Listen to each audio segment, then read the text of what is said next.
BJP शिविर ନାଇଁ ଶୁଣନ୍ତୁ ମୁଁ ବିଜେପି ଯାଇଥିଲେ 2019 ମସିହାରେ ପଳେଇଥାନ୍ତି କିନ୍ତୁ ଜିନିଷଟା କ'ଣ ବିଜୟ ସହିତ ଆମେ ଉତ୍ପତ୍ତ ଜଡ଼ିତ ବିଜୟ ସବୁବେଳେ କହନ୍ତି ତେଣୁ ହେଉଛି ଆମ ପରିବାରର ସଦସ୍ୟ ମୋର ଯେତେବେଳେ ଦେହ ଖରାପ ହେଲା ସେତେବେଳେ ସେପ୍ଟିସିମିଆ ହେଲା ଏତେ ମଧ୍ୟ ନବୀନ ବାବୁ ସେତେବେଳେ 1972 ମସିହାରେ 8.5 କୋଟି ଟଙ୍କା ଦେଇକି 8 ଲକ୍ଷ ସେତେବେଳେ ଦେଇକି ସେ ଏୟାର ପ୍ଲେନ୍ ଆସିଲା କେଉଁଠି ଆମର ମେଡ଼ିକାଲ କଲେଜ ଆସିଲା ଆସି ମୁଁ ଗଲି ବଞ୍ଚେଇଛି ସେ ତେଣୁ ଆମେ ଖାଲି ନିଜର ଗୋଟେ ଇଏ କରିବା ପାଇଁ ସ୍ୱାର୍ଥ ପାଇଁ ଯଦି ଆମେ ବିଜେପି ପଳେଇବା ସେଇଟା କେବେ ହେଲେ ଆମର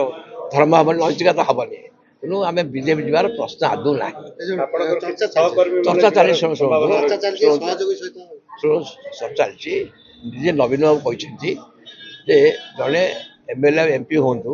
ସରପଞ୍ଚ ସଦସ୍ୟ ହୁଅନ୍ତୁ ଦଳରୁ ଉର୍ଦ୍ଧ୍ୱ ରହି କାମ କରିବେ ଆମେ ଧରନ୍ତୁ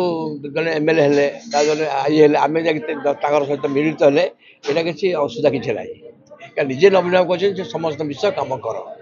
ଆପଣ ଦେଖିଥିବେ ମାନ୍ୟବର ନବୀନ ପଟ୍ଟନାୟକ ଯେତେବେଳେ ବାଜପେୟୀଙ୍କର ଦେହ ଖରାପ ହେଲା ସେ